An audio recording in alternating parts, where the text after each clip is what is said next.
Margarida, você deixa ele trocar a bateria?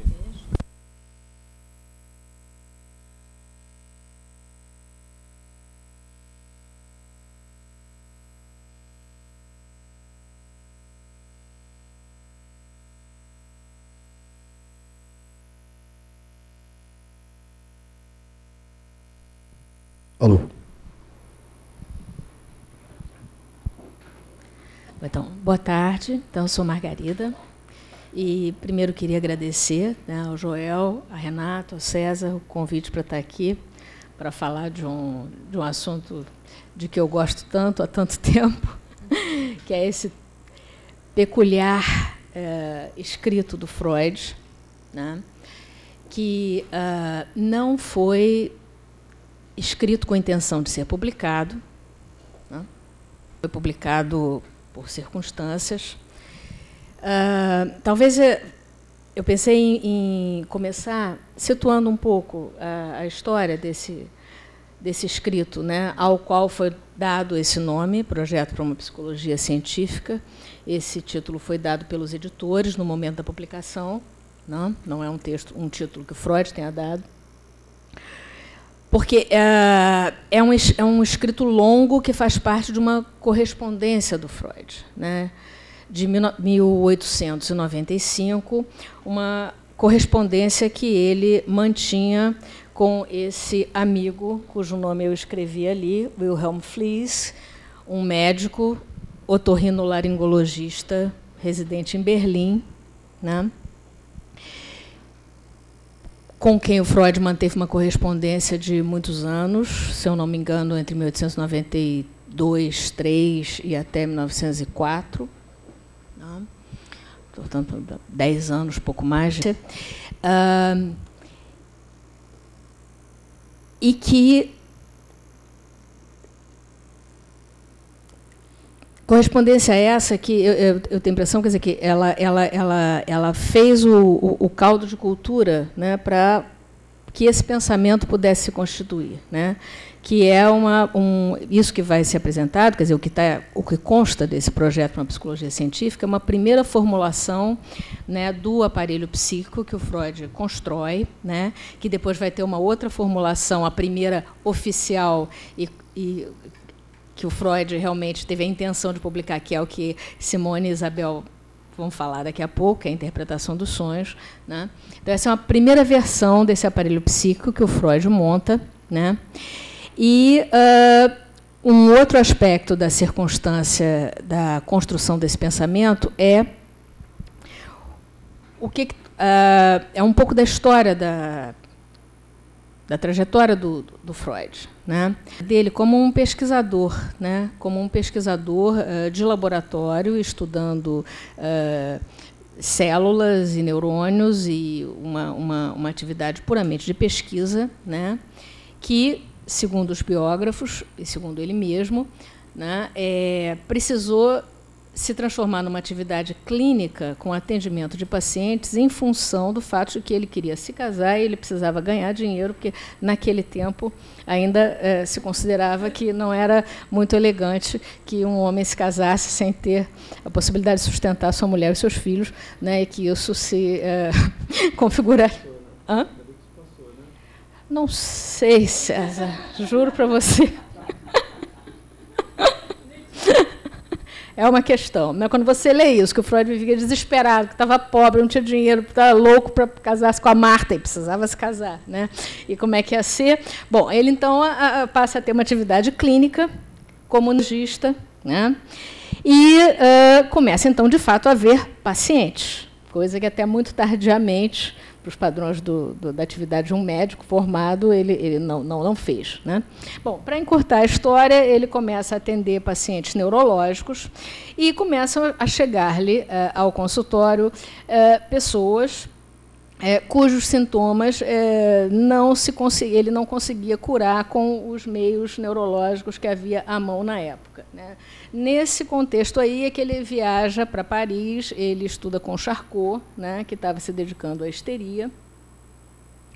E a histeria estava se configurando justamente como esse tipo de quadro clínico em que os pacientes, as pacientes, mas não só mulheres, homens também, apresentavam dores paralisias, espasmos, estados alterados de consciência, né, que não se conseguia encontrar uma correspondência histológica, orgânica, física, né, tipo de déficit, esses sintomas, né. Bom, isso configurou um certo, me parece, nicho de mercado para o Freud, né, porque eram pacientes que estavam ficando, de uma certa forma, relegadas, né? Porque você não tinha instrumentos, ou pelo menos um instrumento reconhecidamente eficaz para lidar com esse tipo de queixa, né? Cujo substrato biológico orgânico não se conseguia localizar, né? Bom, o Freud, então, ele concebe, e querendo, isso é explícito na corresponder, querendo muito, muito, muito ganhar dinheiro para poder se sustentar, e não só, né? Inventar um instrumento, criar uma coisa nova que permitisse que você lidasse com aquela problemática que estava ali pedindo uma solução, né? Bom, no bojo dessa situação, então, que ele está pensando, né? Está estimulado e pensando e tentando entender um pouco o que acontece, né, com esses pacientes que chegam a ele com, aí eu vou fazer agora um certo salto, né, com algo que ele, aí já usando a linguagem do projeto, ele vai chamar de ideias excessivamente intensas, né? Ele diz, ideias excessivamente intensas a gente encontra nos quadros de histeria e nos quadros das obsessões. Em que consistem essas ideias excessivamente intensas, né? São ideias que vêm à cabeça, né, dos pacientes, que recusam-se a sair dali, que perturbam, que causam problemas, que são estranhas, que não deveriam estar, né? E que, no entanto, não são debeláveis, né, pela vontade. Né? As pessoas não conseguem livrar-se, né, dessas ideias, né? E aí, também, pulando uma série de explicações, mas para ir alguma coisa de muito importante, quer dizer, quando Freud fala em ideia, ele também está incluindo sob essa rubrica ideia, as coisas que acontecem no que a gente chamaria de corpo das pessoas, né? Quer dizer, então, um braço paralisado é uma ideia de braço paralisado, né? Uma dor, né, num membro é alguma coisa que o Freud está incluindo também sob essa caracterização de ideia, né? E a hipótese que ele está apresentando é que esses fenômenos, ideias, incluindo esses fenômenos corporais, sejam resistentes, quer dizer, causem sofrimento, causem perturbação, incomodem, sejam sentidos como estranhos, né, pela pessoa que está, e por conta de um excesso de intensidade, né? E aí, então, passamos já para uma linguagem que está explicitamente no projeto, que é a seguinte, quer dizer, o Freud começa a tentar, ele começa, de fato, a construir um aparelho psíquico, considerando dois elementos, né, ou dois fatores, ou duas naturezas, digamos assim. Quantidade, né, e o que ele chama, num primeiro momento, no projeto, de neurônios, né, que é a palavra que ele tem à disposição, mas que não dá para a gente, que não entendamos esses neurônios de que ele fala aí como os neurônios que a gente conhece hoje. São muito parecidos, né, mas não se superpõem. O Freud propõe que o nosso psiquismo, o aparelho psíquico, que é o nome que ele está dando para esse objeto com que ele se depara na sua clínica, né? Quer dizer, quando as pessoas vêm a ele e dizem dói e a dor não passa e os médicos não curam, ou estou paralisado, né? Ele considera que